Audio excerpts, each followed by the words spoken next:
জেলবন্দি ক্ষুদিরামের সামনে পুলিশ একটা কাঁচের বয়াম এনে রাখল, যার ভেতরে স্পিরিটে ভাসছিল তারই বন্ধু প্রফুল্ল চাকির জ্যান্ত কাটা মুন্ডু। ভাবা যায়? ঘটনাটা ১৯০৮ সালের। টার্গেট ছিল অত্যাচারী কিংসফোর্ড, কিন্তু অন্ধকারের মধ্যে তারা ভুল করে বোমাটা ছুড়ে ফেললেন অন্য গাড়িতে। কিংসফোর্ড বেঁচে গেলেন, মারা গেলেন দুই নিরীহ ব্রিটিশ মহিলা। এই ভুলের পর পুলিশি ধরাপকড় এড়াতে তারা দুজন আলাদা পথে পালাচ্ছিলেন। ক্ষুদিরাম ধরা পড়লেন, আর প্রফুল্ল নাম বদলে ট্রেনে চড়ে বসলেন। কিন্তু ট্রেনে ওত পেতে ছিল ব্রিটিশদের এক চাটুকার পুলিশ, নন্দলাল ব্যানার্জি।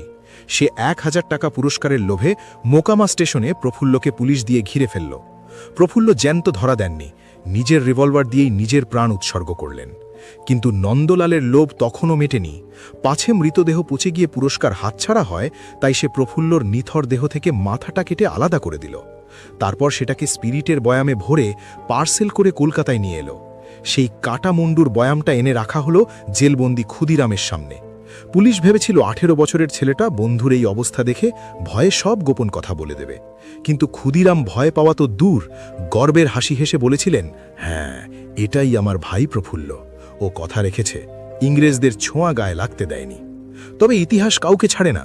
যে নন্দলাল টাকার লোভে এই জঘন্য কাজ করেছিল, ঠিক ওই বছরই কলকাতার রাস্তায় বিপ্লবীরা তাকে কুকুরের মতো গুলি করে মেরে তার পাপের শাস্তি দিয়েছিল।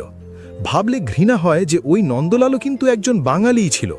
এই বিশ্বাসঘাতক পুলিশটার জন্য আপনার মনের ঘৃণাটা কমেন্টে উগড়ে দিন, আর সাবস্ক্রাইব করুন।